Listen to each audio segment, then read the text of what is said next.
Good morning, dear students. For 12th class, today will be discussion management of soft tissue injury.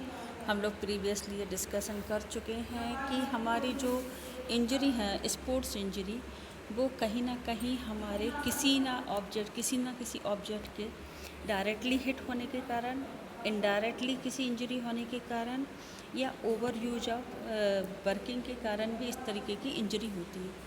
Injury के बारे में हम लोग previously ये भी डिस्कशन कर चुके हैं कि सॉफ्ट टिश्यू इंजरी होती है जैसे strain, sprain and contusions, and bone injury होती है फ्रैक्चर से रिलेटेड होती हैं, और जो जॉइंट्स इंजरी होती हैं वो कहीं ना कहीं डिसलोकेशन से रिलेटेड होती है।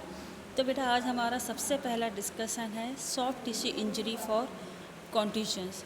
आप लोग जानते हैं कि जब कभी आप खेलते हैं तो हॉकी वगैरह खेलते में या इस तरीके की जिसमें कि बॉल का यूज है, जैसे क्रिकेट है या आप हिटिंग बॉल खेल रहे हैं, तो ऐसी बॉल जो मेड ऑफ लेदर या ऐसी उससे लेकिन थोड़ा हैवी होती हैं, इस तरीके की बॉल जब आपकी बॉडी से टच होती हैं, फोर्सली टच होती हैं, तो कहीं ना कहीं वो आपके लिए इंजरी उसमें हो जाती है। तो इस तरीके की इंजरी को बेटा कॉन्ट्यूजन कहते हैंगे, जो कि आपकी बॉडी पर ब्लैक, ब्लू या पर्पल कलर के स्पॉट के रूप में विजुअल होती हैं। तो contusion is the muscles injury caused by a blow to the skin, और ये मोस्टली आपकी हिटिंग या बम्पिंग के कारण होती हैं, जो कि आपके किसको रैप्चर करती हैं, आपकी ब्लड वेसल्स को रैप्चर करती हैं।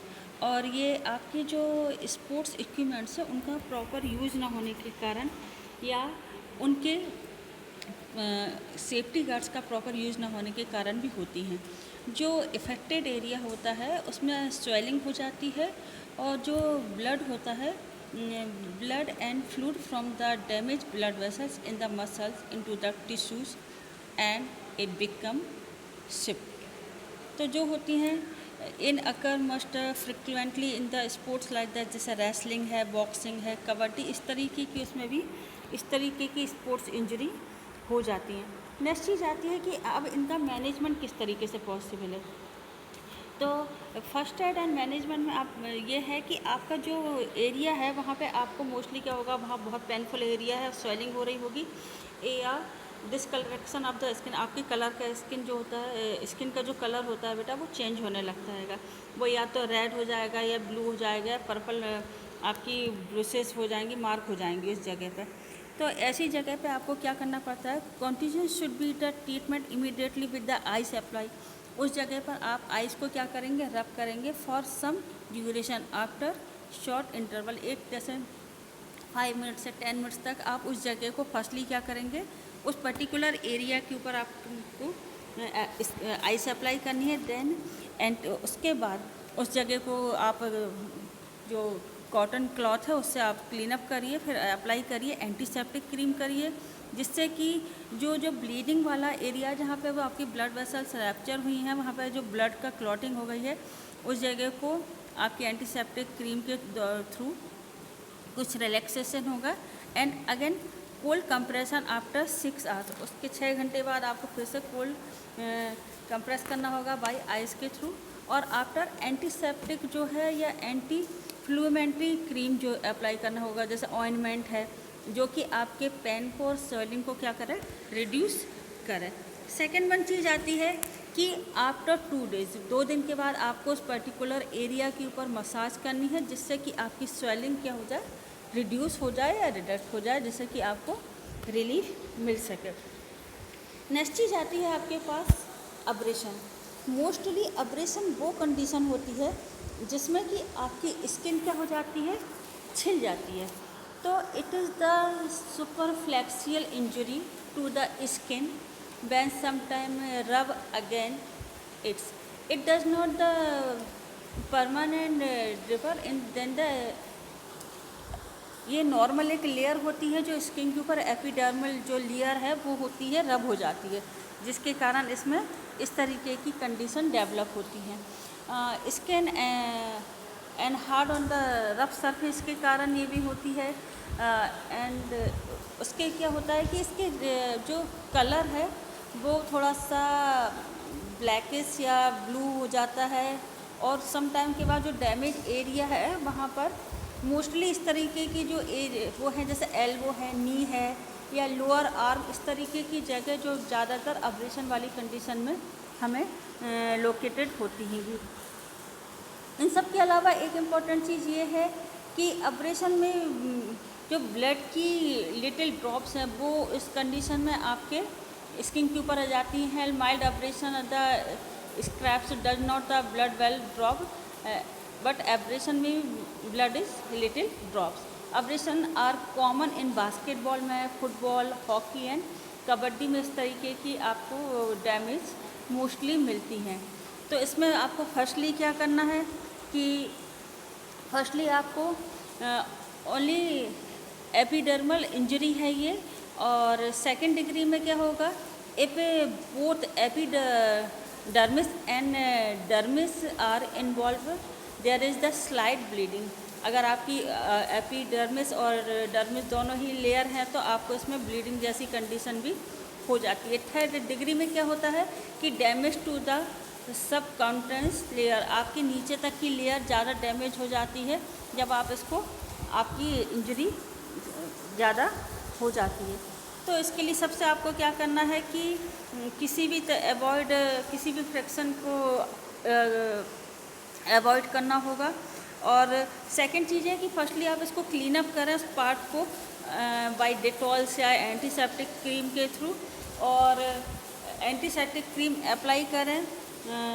सबसे पहले आपको क्या करना है, पर्टिकुलर एरिया को डेटॉल या उससे कॉटन से लेकर आप क्लीन अप करें, देन उसको वॉश करने के बाद प्रॉपर्ली एंटीसेप्टिक क्रीम अप्लाई करें।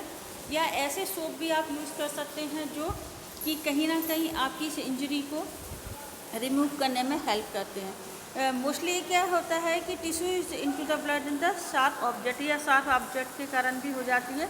इसलिए अगर ऐसी चीज़ है कि कुछ आयरन से रिलेटेड या इस तरीके की उससे हुई है तो आप वहाँ पे एंटीसेप्टिक उस डॉक्टर्स के पास जाके इसमें प्रॉपरली इसको आप क्लीन अप कराने के बाद उसको क्लियरली करा सकते हैं। नेक्स्ट चीज़ आती है आपके पास कि इसमें स्किन अपर लेयर अगर डीप इंजरी नहीं है तो अपर लेयर कुछ टाइम के लिए आपको एंटीसेप्टिक क्रीम लगाने के बाद खुला छोड़ देना चाहिए, जिससे कि अपर लेयर बहुत जल्दी उसको डैमेज जो है उसको क्लियर कर लेती है और ये आपका उसको पेन भी कम कर लेती है। लेकिन अगर इंटरनल इंजरी तक हुई है तो ये ज़रूरी है कि आप उसको बाइंड अप करके रखें और डॉक्टर्स के पास जाकर प्रॉपर उसके बारे में गाइड लें। नेक्स्ट योर टर्म इज़, आपके पास नेक्स्ट टर्म आता है लोकेशन और लैक्रेशन और इंसिएशंस। तो लैक्रेशन इंसिएशन क्या हैगा कि बेटा इस तरह की इंजरी जो होती है मोस्टली आपके consider as the wound is the laceration is the type of the wound that happen when the soft tissues, आपकी स्किन और मसल जो होती है दोनों आपकी ये डैमेज होती हैं और इसमें जो ऑब्जेक्ट है वो कहीं ना कहीं किसी या ब्लंट ऑब्जेक्ट के कारण आपका क्या होता है डीप कट लग जाता है। लैक्रेशन जो है आपका डीप कटिंग वाली एक कंडीशन है जिसमें कि रिजल्ट में क्या होता है कि आपके जो इंटरनल ऑर्गन्स हैं वो भी कहीं ना कहीं डैमेज हो जाते हैं। और इंसिएशन में type of the wound which is the cause by the sharp गेट ऑब्जेक्ट सच एज द, जैसे नाइफ, रेजर, इस तरीके की इसमें कटिंग हो जाती है। Sometime they arteries and veins में भी द कट, इसमें आर्टरीज और बीन्स वो डीप कट हो जाता है। इस तरीके की कंडीशन इसमें दिखाई दे रही है। तो इसके लिए सबसे ज़्यादा ज़रूरी है कि इस तरीके की इंजरी को अवॉइड करने के लिए आप प्रिकॉशन प्रॉपरली लें। इस तरह की इंजरी आप देखिएगा हॉकी में इस तरीके की इंजरी आपको मिल सकती है क्योंकि उसका जो ब्लेड होता है हॉकी जिससे हॉकी प्ले करी जाती है, जो एक प्रॉपर सी शेप का एक वो होता है, तो एक ब्लेड या स्टिक में ब्लेड जैसा जो कि एक शार्प कट लगाने के लिए सफिशिएंट उसमें चांसेस होते हैं। लेकिन इसमें जो मैनेजमेंट है आप लैक्रेशन में या इंसिएशन में, इसमें आपको ध्यान रखना होगा कि फर्स्टली आप सरफेस को क्लीन करें, उसके बाद एंटीसेप्टिक या नेसोप्रिन जो है आपके पास इस तरीके की क्रीम अप्लाई करें। और ब्लीडिंग अगर कंटिन्यू हो रही है तो आप जो है बैंडेज को पहले प्रॉपरली बैंड अप करने के बाद डॉक्टर के पास जाके उसको प्रॉपरली, अगर डीप है तो स्टिचेस जैसी कंडीशन में अप्लाई हो सकती हैं। और अगर और डॉक्टर की एडवाइस के अकॉर्डिंग आप इसको फर्दर जितने टाइम पीरियड के बाद वो उसमें चेंजेस करने की बोलते हैं कि आपको इतने टाइम पीरियड का पैड को चेंज करना है या ड्रेसिंग करवाना है, उस चीज़ को आपको कंटिन्यू करवाना होता है। और इसमें आई से अप्लाई कर सकते हैं या कुछ समय के बाद कुछ कोल्ड आइस की कंप्रेशन के थ्रू आप कर सकते हैं। इंजरी डीप होती है तो स्टिचेस जैसी कंडीशन भी इसमें अप्लाई हो रही हैं। अगर मेडिकल क्रीम सफिशिएंट नहीं होती है तो डॉक्टर्स के थ्रू, जो डॉक्टर्स एडवाइस करते हैं, इस तरीके की आपको क्रीम्स वगैरह भी यूज़ की जानी चाहिए। तो बेटा ये तो हो गई आपकी सॉफ्ट टिश्यू इंजरी, ऐसी इंजरी जो कहीं ना कहीं मसल से रिलेटेड होती है। नेक्स्ट आपके पास आता है कि आप ऐसी इंजरी जो कि आपके मसल्स के अलावा भी मसल्स में ऐसी कंडीशन भी डेवलप हो जाती है जिसमें कि आपको उसमें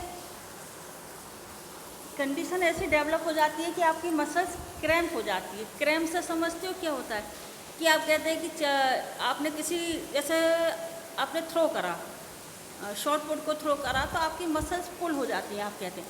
तो ये मसल्स पुल होना एक्चुअल में क्रैम्प वाली कंडीशन है। जो क्रैम्प है एक्चुअली वो inability of muscle to the contract properly causing severe pain over affected area. इसमें ये भी कह सकते हैं कि अनबैलेंस कंडीशन के कारण क्या होता है, मसल्स पुल भी हो जाती हैं। इसके कॉज हैं कि क्या ये है, ओवर स्ट्रेचिंग है या ओवर सेंसिटिव एरियाज़ को आपने विदाउट किसी रेस्टिंग के कंटिन्यू यूज करना है। इन सब के अलावा आपके पास दूसरी चीज़ आती है कि जो अफेक्टेड एरिया है वो स्वेलिंग हो जाती है और उसके कारण आपके उसमें पेन होने लगता है। इसलिए आपको सबसे पहली चीज़ है कि जब कभी भी आप फिजिकल एक्टिविटी करें तो उससे पहले मसल्स को प्रॉपरली वार्म अप कर लें या अपनी बॉडी को वार्म अप कर लें, जिससे कि कारण ये हमारे इसमें प्रॉब्लम्स ना हो। ये मोस्टली कब होता है, जब loss of the body water in sweating के कारण या physical activity during the sickness के कारण, जब आपकी बॉडी फटिक कंडीशन में है या इलनेस कंडीशन में भी आप वर्किंग कर रहे हैं, या loss of the body salt and minerals, जब बॉडी के अंदर सॉल्ट और मिनरल का परसेंटेज लेस होने लगता है, तब ये वाली कंडीशन होती हैं। इन सब के अलावा आप जब फिजिकल एक्टिविटी करते हैं तो वो वेदर जो है वो प्रॉपरली आपके अकॉर्डिंग टू कंडीशन नहीं है। आप पता चला कि आपने वार्म अप करा और एकदम आपने अपने अपर जो क्लॉथ पहने हैं जो आपकी बॉडी को वार्म करे हुए थे वो आपने उतार दी और एकदम आप जाके प्लेइंग करते हैं, तब भी उस कंडीशन में आपको क्रैम्प जैसी कंडीशन डेवलप हो जाती है। तो क्रैम्प के लिए जो फर्स्ट एड वाली कंडीशन है वो आपको मैं ये वाली बात कहना चाहूँगी कि क्रैम्प में हमेशा आपको इस चीज़ का ध्यान रखना है कि आप हमेशा कंप्लीट रेस्ट करें।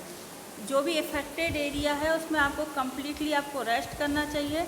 और दूसरी चीज़ है, आप जो सफिशिएंट अमाउंट में जो भी ड्रिंक है, जैसे वाटर है या जो ऐसे जूसेस हैं जो आपको आपकी प्रोलॉन्गेटेड एक्टिविटी में आपको हेल्प करते हैं, इस तरीके की आपको ड्रिंक लगातार लेने चाहिए। और मसाज ओवर इफेक्टेड एरिया, जो क्रैम्प वाली जगह है उसके इफेक्टेड एरिया के आसपास आपको क्या होना है, मसाज कर लेनी चाहिए। इफ पेन इज़ मोर, अगर बहुत ज़्यादा दर्द हो रहा है तो आप आइस अप्लाई कर सकते हैं या cold compression for some duration के बाद आप इस तरीके की कंडीशन भी कर सकते हैं। नेक्स्ट चीज़ है जो preventing over relaxation of the muscles in the excess hot और कोल्ड क्लाइमेट। आपको हमेशा ध्यान रखना चाहिए कि जब बहुत ज़्यादा गर्म मौसम हो या बहुत ज़्यादा ठंडा मौसम हो, जो क्लाइमेट है, तो आपको प्रिवेंशन के रूप में किसी भी ओवर स्ट्रेचिंग या ओवर क्रैम्पिंग या ओवर लोडेड वर्क को नहीं करना चाहिए। इन सब के अलावा ये वाली चीज़ भी है कि आप जब कभी भी आपको कोई इंजरी होती है तो आपको इंजरी के इफेक्टेड एरिया को करने के लिए, देखिए यहाँ पे एक चीज़ दी जा रही है RICER, राइसर। राइसर वो कंडीशन होती है जो एक टर्म है, आपको एग्ज़ाम में ये टर्म मोस्टली मिलेगा कि राइसर को हम लोग किस तरीके से डिफाइन कर सकते हैं। तो first R means rest, second I for ice, C for compression, third fourth है इवैल्यूएशन कि आपने किस तरीके इवैल्यूएट करा कि आपने वर्किंग को किस तरीके से करना नहीं करना चाहिए। और आपको रिहैबिलिटाइजेशन प्रोसेस वो होती है जिसमें कि आपकी किसी भी इंजरी को बाय डॉक्टर्स बाय फिजियोथेरेपिस्ट के द्वारा ठीक किया जाता है और आपकी मसल्स को प्रीवियसली जिस तरीके की वो वर्किंग में थी उसी तरीके की वर्किंग को कंटिन्यू करने के लिए वो आपको प्रॉपर वर्कआउट देते हैं, आपके साथ प्रॉपर एक्टिविटी करवाते हैं जिससे कि आपकी मसल्स की स्ट्रेंथ पावर वापस आपके साथ हो सके। तो बेटा आज हमने जो पढ़ा उसमें आपके जो मोस्टली कॉमन इंजरी है, कंट्यूजन जो आप हो जाता है, ब्लू एंड ब्लैक स्पॉट पड़ जाते हैं, अब्रेशन स्किन का छिल जाना है आपका। सेकंड वन चीज़ है लैक्रेशन या इंसुलेशन जिसमें कि आपके कट किसी शार्प ऑब्जेक्ट के कारण आपकी बॉडी में क्या हो जाता है, कट हो जाते हैं, इस तरीके की इंजरी आपकी हो जाती हैं। तो बेटा इसके बाद नेक्स्ट हम लोग जो पढ़ेंगे वो मसल से रिलेटेड इंजरी पढ़ेंगे जिसमें कि आपके स्ट्रेन और स्प्रेन, इस तरीके की आपको इसमें बारे में नॉलेज नेक्स्ट वीडियो में दूंगी। Watch my video. और बेटा इससे रिलेटेड जो भी क्वेश्चंस हैं उनको आप लोग प्रिपेयर करिए। क्वेश्चन किस तरीके से बनेगा आपका कि how many types of injury, इसमें फर्स्ट नंबर लिखिएगा, सॉफ्ट टिश्यू इंजरी में कॉन्ट्यूजन लिखिएगा फर्स्ट, व्हाट इज़ फिर लिखिए कॉज लिखिएगा, फिर देन आफ्टर मैनेजमेंट या इसमें आप इस तरीके से लिख सकते हैं। नेक्स्ट है अब्रेशन में भी आप इस तरीके से डेफिनेशन ऑफ अब्रेशन लिखिएगा, फिर उसके बाद आप उसके कॉज लिखिएगा और कौन कौन से उसमें स्पोर्ट्स में इस तरीके की इंजरी हो सकती है। नेक्स्ट चीज़ आप लिखेंगे कि मैनेजमेंट ऑफ एब्रेशन इंजरी, इसमें किस तरीके से आप मैनेजमेंट कर सकते हैं। तो इस तरीके से ये तीनों चीज़ें आपको प्रिपेयर करनी है। नेक्स्ट वीडियो में हम लोग डिस्कशन करेंगे मसल्स इंजरी जिसमें कि आपकी स्ट्रेन और स्प्रेन के बारे में और प्राइस एंड राइसर दोनों ही टॉपिक में आपके साथ कंटिन्यू डिस्कस करूँगी। Thank you.